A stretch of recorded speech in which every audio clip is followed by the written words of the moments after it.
اعوذ باللہ من الشیطان الرجیم بسم اللہ الرحمن الرحیم رب اشرح لی صدری ویسر لی امری واحلل عقدۃ من لسانی یفقہوا قولی۔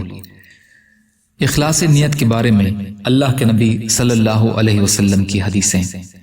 حضرت ابو سعید خدری رضی اللہ تعالی عنہ فرماتے ہیں کہ رسول اللہ صلی اللہ علیہ وسلم نے ارشاد فرمایا، اگر کوئی شخص ایسی چٹان کے اندر بیٹھ کر جس میں نہ کوئی دروازہ ہو نہ کوئی سوراخ ہو کوئی بھی عمل کرے تو وہ لوگوں پر ظاہر ہو کر رہے گا، چاہے وہ عمل اچھا ہو یا برا۔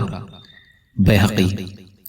فائدہ: جب ہر قسم کا عمل خود ظاہر ہو کر رہے گا تو پھر دینی عمل میں لگنے والوں کو ریاکاری کی نیت کر کے اپنا عمل برباد کرنے سے کیا فائدہ، اور کسی برے کو اپنی برائی کے چھپانے سے کیا فائدہ، دونوں کی شہرت ہو کر رہے گی۔